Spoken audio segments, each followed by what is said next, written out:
अस्सलाम वालेकुम। आज का जो हमारा सेशन है, जो आज 4th लेक्चर होगा ईडियम्स का, उसे हम स्टार्ट करने जा रहे हैं। और हम इसमें वो ईडियम्स कर रहे हैं जो मोस्ट रिपीटेड हैं और जो पिछले 8 से 10 साल में पीपीएससी में, एनटीएस में और जितने भी एफपीएससी के एग्ज़ाम हैं उनमें बार बार रिपीट हुए हैं। तो हम वो वाले एमसीक्यूज़ करने जा रहे हैं और हमारी कोशिश है कि 1000 जो मोस्ट रिपीटेड हमारे पास ईडियम्स हैं उनको हम करें, ताकि पीपीएससी के एग्ज़ाम, अभी जो एफआई के एग्ज़ाम आ रहे हैं और इसी तरह एफपीएससी के डिफरेंट एग्ज़ाम, उनमें आप इनमें मैक्सिमम नंबर ग्रैब कर सकें। तो आज स्टार्ट करते हैं। पहला जो ईडियम है हमारा वो है to go to the dogs. Last time हमने पढ़ा था, अगर आपने वो तीसरी वीडियो नहीं देखी तो उसमें हमने पढ़ा था to go to the ruins, to go to the wall. ये डिफरेंट आ रहे थे, ये वही सीरीज़ चल रही है। तो इसमें to go to the dogs का मतलब है बिल्कुल तबाह बर्बाद हो जाना, बिल्कुल तबाह बर्बाद हो जाना। कुत्ता क्या है, इसको आप याद ऐसे रख लें कि जब आप कुत्तों के पास चले जाते हैं, जब आप कुत्तों के पास चले जाते हैं, इसका मतलब है आपके पास कुछ भी नहीं रहता, आप मुकम्मल तौर पर तबाह हो चुके हैं, फिनिश हो चुके हैं। अगला है हमारे पास idiom to go to the rack and ruin. To go to the rack and ruin का क्या मतलब होगा? रैक और रियून किसे कहते हैं? बच्चा खुचा, जिसको आप कबाड़ कहते हैं। To go to the rack and ruin मतलब आप बिल्कुल, इसका भी वही सेम ही मतलब होगा कि आप तबाह हो चुके हैं, बर्बाद हो चुके हैं और आप बिल्कुल ख़त्म हो चुके हैं। बर्बाद होना, रियून्ड होना। अगला है हमारे पास टू हैव क्लीन हैंड्स। अच्छा, ये मैं आपको बताना भूल गया कि ये पेपर में आते कैसे हैं। लास्ट टाइम भी मैंने बताया था कि पेपर में ऐसे आते हैं कि एक ईडियम गिवन होगा और नीचे 4 ऑप्शन होंगे, आपने उसका जो बेस्ट मीनिंग है ईडियम का वो बताना होगा। तो अभी हमारे पास जो तीसरा ईडियम है वो है टू हैव क्लीन हैंड। बिल्कुल ये समझ आ रहा है, पढ़ के भी समझ आ रहा है। इसका मतलब ये है कि आप मुकम्मल तौर पर ईमानदार हैं कि देखें भाई, ये मेरी हाथ साफ़ है। जिस तरह इमरान खान बार बार कहते हैं कि आई हैव क्लीन हैंड्स, मतलब मेरे हाथ साफ़ हैं, मैंने किसी किस्म का कोई गलत काम नहीं किया। अगला जो एमसीक्यू है, ये पेपर का पीपीएससी का मोस्ट रिपीटेड है, to have pie in the, to have a finger in the pie. इसका क्या मतलब है? किसी मामले में आपका मुफाद होना, किसी मामले में आपका कोई बेनिफिट होना, आपका किरदार होना, कि आपकी उंगली है, आपकी उंगली है हर चीज़ में, या जो भी चीज़ है उसके अंदर आपका पूरा पूरा रोल है, तो उसे हम क्या कहते हैं? To have a finger in the pie. To have at one's finger end, ये तो बिल्कुल इसको अगर आप ट्रांसलेट करें तो आपको फ़ौरन से याद हो जाएगा कि यार बंदा कहता ना, यार वो ये चीज़ तो अब मुझे उंगलियों पे याद हो गई है। इन ईडियम्स को मैंने इतनी बार अपने स्टूडेंट्स को कराया कि यार मुझे उंगलियों पे याद हो गए। तो I have all these idioms at my fingers and. तो ये आपने इस तरह से इसको याद रखना है, उंगलियों के पर। हम किसी चीज़ को गिनते हैं ना, जो चीज़ हमें आती है हम उसको गिनते हैं तो इस तरह उंगलियों पर गिनते हैं, 1 2 3 4 5 6 7 8 इस तरह, क्योंकि वो चीज़ हमें आती होती है, उस पर हमें अबूर होता है, तो उससे हम क्या कहते हैं? To have at one's fingers end. अगला जो हमारे पास है to make short work of. किसी चीज़ को, कोई काम हो रहा है और अचानक से आपने उस पर ब्रेक लगा दिए, आपने उसको रोक दिया, अचानक से किसी चीज़ का ख़ात्मा कर दिया, तो उसे क्या कहते हैं? To make short work of. किसी काम को आपने शॉर्ट कर दिया। To make amends for. Amendment का क्या मतलब है? अमेंडमेंट का मतलब है किसी चीज़ में तरमीम करना। यहाँ पर अमेंड का क्या मतलब होगा? आपने किसी का नुकसान किया है, आपने किसी की गाड़ी ठोक दी है और वो बंदा आप पे पर्चा कराने लगा है, तो आप उसे कहते हैं कि भाई पर्चा ना करें, I make amend for it. मैं तुम्हें इसकी तलाफ़ी करा देता हूँ, मैं इसका तुम्हें जो जितने भी इस पर मरम्मत पे ख़र्चा आएगा मैं वो तुम्हें दे दूँगा, तो मैं इसकी अमेंड कर दूँगा। टू मेक अमेंड का क्या मतलब होगा? कि मैं इसकी जो नुकसान हुआ है उसको भर दूँगा।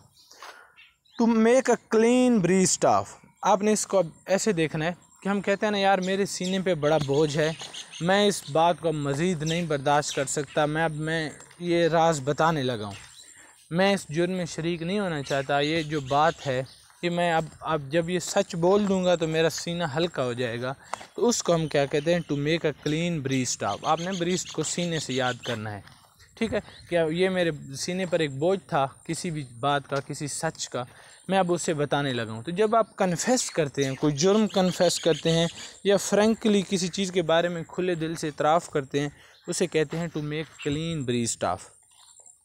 To make both ends meet. इसका जो मतलब है वो है रोज़ी कमाना, बहुत मुश्किल से गुजारा करना। लेकिन यहाँ पर अब क्या मतलब होगा इसके कि टू मेक, आपके पास एक रस्सी है, दो हिस्सों पर बंधी हुई है, आप उसको क्या करना चाह रहे हैं, मिलाना चाह रहे हैं। तो आप बहुत ज़्यादा ज़ोर लगा के बड़ी मुश्किल से उसको मिलाते हैं, तो आप क्या कहते हैं, I have make both ends meet. लेकिन इसका जो इंग्लिश में मतलब होता है, ये आपको मैंने निशानी के लिए बताया कि जिस तरह बहुत ज़ोर लगा के बंदा दो सरों को मिला रहा होता है तो बहुत ज़्यादा कोशिश कर रहा होता है। इसी तरह जब आप रोज़ी रोटी के लिए बहुत ज़्यादा कोशिश करते हैं तो उसे कहते हैं to make both ends meet. To make one's mark, ये बहुत इसको अगर तर्जमा भी करें फ्रेज़ का तो समझ आ रहा है कि आपने अपना लोहा मनवाया है, आपने ऐसी कामयाबी हासिल की है कि सब लोग आपको दाद दे रहे हैं, तो उसे क्या कहते हैं, you have make your mark. आपने क्या किया, you have make your mark, आपने अपना लोहा मनवाना, अपनी बात मनवाना, उसे कहते हैं to make one's mark. To make a mountain of a mole hill, बिल्कुल छोटा सा आपके पास कोई पत्थर पड़ा है और वो पत्थर है और आप उसे क्या करते हैं कि ये पत्थर नहीं, ये तो पूरी पहाड़ी है, ठीक है, आपके लिए ये पत्थर है, आपके लिए ये एक पत्थर है, लेकिन एक चींटी के लिए तो वो एक पूरी पहाड़ी है। सिमिलर बिल्कुल इसी तरह ही कि जब एक छोटी सी बात को बहुत ज़्यादा इंपॉर्टेंस दी जाए, बहुत ज़्यादा बढ़ा के पेश किया जाए, तो उसके लिए इंग्लिश में जो ईडियम यूज़ होता है उसे क्या कहते हैं, to make a mountain of a mole hill. अगला है to make much ado about nothing. Ado कहते हैं शोर करना, बहस तकरार करना। कोई चीज़ इतनी इम्पोर्टेंट है नहीं, कोई चीज़ बहुत माइनर है, लेकिन आप उस पर बहुत ज़्यादा शोर मचाते हैं, मतलब आम से मामलात हैं लेकिन आप उस पर बहुत ज़्यादा शोर मचाते हैं, उसको बहुत ज़्यादा अहमियत दे रहे हैं, तो उसे हम क्या कहते हैं, to make much ado about nothing. Nothing का मतलब वो चीज़ कोई किसी ख़ास खाते की नहीं है, लेकिन आप उस पर बहुत ज़्यादा शोर मचा रहे हैं, और उसको फिर हम ईडियम में यूज़ करते हैं to make much ado about nothing. To make no bounds about, ये काफ़ी फेमस ईडियम है। इसका क्या कहते हैं, to do willingly even unpleasant thing, ऐसा काम जो आपको पसंद नहीं है लेकिन फिर भी आप खुशी से उसे करते हैं, उसे क्या कहते हैं, to make no bounds about. ये MCQ इसको आपने याद करना है। इसके बाद जो नेक्स्ट हमारे पास ईडियम है वो है to make bold, to do or say a thing. आप क्या करते हैं, कोई काम मुश्किल है, कोई कन्फेशन करना है मुश्किल है, किसी को कोई सच बात कहनी है मुश्किल है, लेकिन फिर भी आप कहते हैं, आप बहादुरी का मुजाहिरा करते हैं, तो उसे क्या कहते हैं, बोल्ड से आपने याद रखना है। बोल्ड का क्या मतलब होता है, बहादुर, ठीक है, दीदा दलेर आदमी, जिगरे वाला आदमी। टू मेक बोल्ड का क्या मतलब होगा, to dare to do something. अगला MCQ काफ़ी फेमस है, PPSC में बार बार रिपीट होता है, to make hay while the sun shine. Hay कहते हैं भूसा, ठीक है, to make hay while the sun shine, कि आप ऐसे टाइम पे कोई काम करें। अब किसी चीज़ को आपने सुखाना हो तो आप जब सूरज सही निकला होता है आप उस टाइम उसको सुखाते हैं तो ज़्यादा फ़ायदा होता है, ठीक है। तो कहते हैं अगर आप कोई काम बिल्कुल मेन टाइम पे करें, जब उसका बेस्ट टाइम हो, बेस्ट टाइम पे आप कोई काम करते हैं, तो उसे हम क्या कहते हैं, to make hay while the sunshine. मतलब फेवरेट जो सिचुएशन है उसका एडवांटेज लेने को हम क्या कहते हैं, to make hay while the sunshine. To make little of, little किसी को छोटा बना देना, किसी को अहमियत ना देना, किसी को उसकी ड्यू जो रिस्पेक्ट है, ड्यू जो मुकाम है वो ना देना, तो उसको क्या कहते हैं, to make little of. To make little of. To make much of, इसी का जो अपोजिट है वो है, जैसे टू मेक लिटल किसी को अहमियत ना देना, टू मेक मच ऑफ किसी को बहुत ज़्यादा बढ़ा चढ़ा के उसके मुकाम से भी ज़्यादा अहमियत देना, किसी चीज़ को, किसी पर्सन को, किसी बात को। नेक्स्ट है हमारे पास to make the best of a bad bargain. Bargain के बारे में पहले भी एक स्ट्राइक का बारगेन पहले हमने ईडियम पढ़ा है, उसमें क्या हमने कहा था, स्ट्राइक का बारगेन मतलब किसी के साथ मामलात करना, डील करना।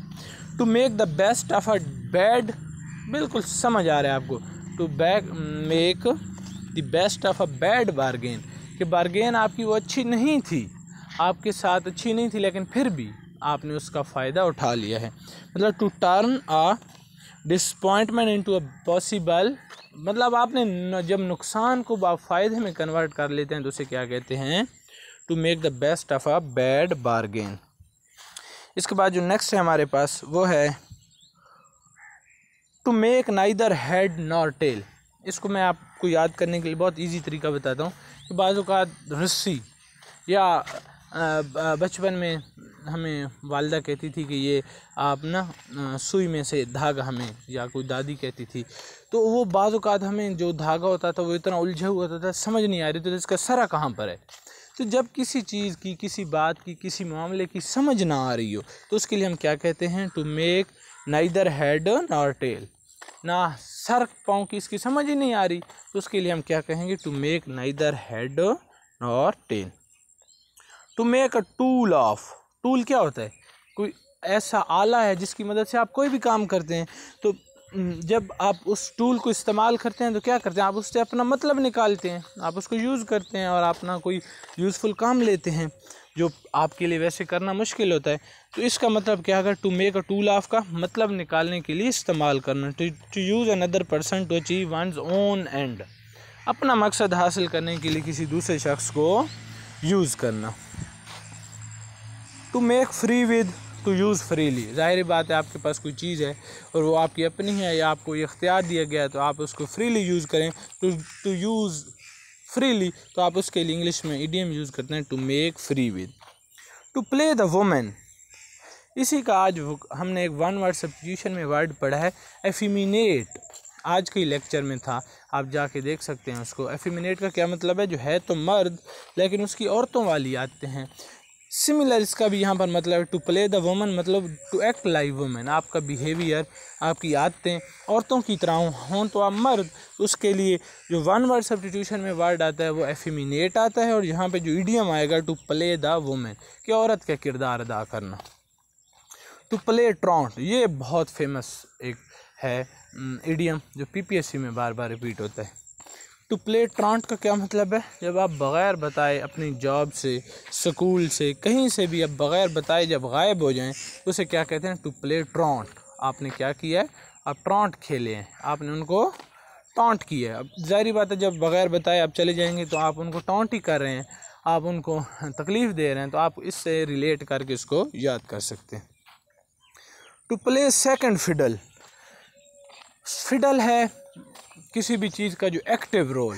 To play second fiddle, second fiddle का मतलब होगा जब आप किसी के मातहत काम कर रहे हो या किसी भी चीज़ में आपका जो किरदार है वो इतना एक्टिव ना हो तो उसे हम क्या कहते हैं, to play second fiddle. To play one's false, किसी को धोखा देना, टू प्ले वंस फॉल्स, किसी को धोखा देना, किसी को आप किसी की आंखों में धूल झोंकते हैं, आप किसी को चीट करते हैं तो उसके लिए वर्ड यूज होता है to play one's false. To play double game, इसको समझाने की ज़रूरत नहीं है, फ्रेज़ पढ़ के समझ आ रहा है, इडियम पढ़ के समझ आ रहा है। टू प्ले डबल गेम का क्या मतलब होगा, किसी को धोखा देना। To put one on his mettle, mettle क्या होता है, मेटल का वर्ड यूज़ होता है किसी की बहादुरी के लिए, जुर्रत के लिए। मेटल का इंग्लिश में जो है उर्दू में मीनिंग क्या है, जुर्रत, बहादुरी। To put on his mettle, कि आपने उसको मेटल पे ले गए, कि अब आपने उसको इतना उकसा दिया है कि वो अब रिएक्शन देगा किसी किस्म का भी। तो जब आप किसी को उसकी बहादुरी पर उकसाते हैं, बाद औक़ात बड़े बड़े जो जंगजू होते हैं उनको फिर कहा जाता था, बादशाहों को कहा जाता था कि जी आप तो बड़े बादशाह हैं और आप तो इतने ताकतवर हैं और आप ये वाला काम करें, आप फ़लाँ मुल्क पे हमला कर दें, तो उसे क्या कहते हैं, to put on his mettle. इसके बाद जो अगला इडियम है हमारे पास वो है to put the cart before the horse. Cart किसे कहते हैं, रेडी को, या जो उसका छकड़ा जिसे हम अपनी ज़ुबान में कहते हैं। तो जब आप उसको घोड़े के आगे लगा देंगे, छकड़ा घोड़े के पीछे लगता है तो वो स्मूथली चलता है। जब उसको घोड़े के आगे लगा देंगे तो फिर वो काम क्या होगा, वो चल ही नहीं सकेगा। तो कोई भी काम आप उलट तरीके से जब करते हैं, भोंडे तरीके से करते हैं, तो उसे हम क्या कहते हैं, to put the cart before the horse. To begin at the wrong end, आप चीज़ को शुरू कर रहे हैं लेकिन आपकी जो शुरुआत है वही ख़राब है, तो उसके लिए ये इडियम यूज़ होता है। To put one shoulder to the wheel, आपने क्या किया, बेड़ा उठाना, गाड़ी है, गाड़ी जा रही है और रास्ते में वो गाड़ी ख़राब हो गई। अचानक से आपने देखा है कि एक बड़ी प्यारी सी लड़की है और वो खड़ी है रोड पे और आपको वो कहती है हेल्प के लिए। आप देख रहे हैं आपके पास कोई ऐसा टूल भी नहीं है आप उसको सेट कर सकें, ना आपको तरीका आता है, तो आप क्या करते हैं, आप कहते हैं ठीक है आप गाड़ी में बैठे, जो टायर पंचर है मैं उस टायर के नीचे अपना शोल्डर देता हूँ और इसको इसी तरह लेके जाते हैं। तो वो आपसे बड़ी इम्प्रेस होती है कि आपने इतना मुश्किल काम किया। To put one shoulder to the wheel, आपने व्हील के नीचे अपना कंधा दे दिया है, हाँ जी अब इसको इस तरह मैं उठा के चलूँगा और आप गाड़ी चलाएं। मतलब क्या है आपको समझाने का, ताकि आपको ये ट्रिक के तौर पर याद हो जाए, आपको भूले नहीं कि किसी काम को जब आप करते हैं और वो बहुत मुश्किल काम है, आपने उसका बेड़ा उठा लिया है, उसके लिए कहते हैं to put one shoulder to the wheel. अगला है to put a thing down in black and white. In black and white का हमेशा जब भी यूज़ होगा, ये इंग्लिश में बार बार रिपीट होता है, give this thing in black and white. आपने वो मूवी देखी होगी रईस, उसमें जो ऑफिसर्स थे वो रईस को मारने का कहते थे, नवाजुद्दीन जो पुलिस इंस्पेक्टर था, तो वो कहता था give me in writing, give me in black and white. Give me in black and white का क्या मतलब होता है कि मुझे लिख के दो ये चीज़। तो जब भी आप किसी चीज़ को तहरीर करके देते हैं तो उसे क्या कहते हैं, put this thing down in black and white, आप इसे मुझे लिख के दें। इसके बाद है to put a spoke in one's wheel. Spoke किसे कहते हैं, कोई एक व्हील चल रहा है, गाड़ी जा रही है और आपने उसमें से कोई ऐसी लकड़ी का टुकड़ा दे दिया है जिसकी वजह से वो रुक गई है। मतलब किसी भी चलते काम को जब आप रोक देते हैं तो उसे क्या कहते हैं, to put a spoke in one's wheel. To put this and that together. अगला इडियम है हमारे पास, to put this and that together. This and that, एक फैक्ट ये है, एक फैक्ट ये है, दो 3-4 मुख्तलिफ बातें और आपने उनमें से कोई किसी चीज़ के बारे में कंक्लूजन निकाली है, तो उसको हम क्या कहते हैं, to put this and that together. मैंने इस बात को और इस बात को मिला दिया है, ऑब्जर्व किया और ये वाला हकायक निकाले, ये वाला नतीजा। To set one's house in order. ये आपने देखा होगा जो जजेस होते हैं उनकी कोर्ट में जब शोर होता है तो वो एक उनके पास होता है लकड़ी का, वो उसे मारते हैं डेस्क पे और कहते हैं ऑर्डर ऑर्डर। ऑर्डर का मतलब है तरतीब। To set one's house in order का क्या मतलब होगा कि तमाम मसाइल को, जो अपने प्रॉब्लम्स हैं उनको हल करना, जो आपके पर्सनल प्रॉब्लम्स हैं, चाहे घर के हैं चाहे आपकी अपनी लाइफ के हैं, उनको जब आप हल करते हैं तो आप क्या करते हैं, you have set one your house in order. To set people by the ear. To set people by the ear, याद होगा आपको बचपन में हमें जब हम छोटे होते थे और हमारे जो कज़न्स थे बड़े, उनमें किससे आपस में लड़वाते थे, वो कहते थे किसने कान पे हाथ लगा, तो वो हम लगाते थे, उसको कहते ओ एक कान पे हाथ लगा दे, तो फिर वो दोबारा उसके कान पे और इस तरह से फिर लड़ गए। इससे आपने इसको याद रखना है, to set people by the ear का क्या मतलब होगा कि आप दो लोगों को आपने लड़वाना। आज की इतनी दिन काफ़ी है, और मैंने कोशिश की है कि इनको इस तरह से किया जाए कि ये इडियम्स आपको हमेशा हमेशा के लिए याद हो जाए। और भी इसी तरह डेली की बेसिस पे 1000 हम मोस्ट जो रिपीटेड है MCQs उनको करेंगे। आप बेल आइकन को दबा दें ताकि जो भी रोज़ की आपको अपडेट मिलती रहे और आप इनको देखते रहें। इंशाल्लाह ताला 1 से 2 मंथ में हम इन तमाम को कर लेंगे और फिर इंशाल्लाह करने की ऐसे कोशिश कर रहे हैं कि आपको दोबारा इनको करने की ज़रूरत ना पड़े। बाकी one word substitution, idiom, sentence correction, synonym antonym की तमाम लेक्चर भी मौजूद हैं, आप उनको भी देख लें। अगर आपको ये चैनल पसंद आता है, मेरी एफ़र्ट पसंद आती है, तो आप इसको सब्सक्राइब भी कर लें। शुक्रिया।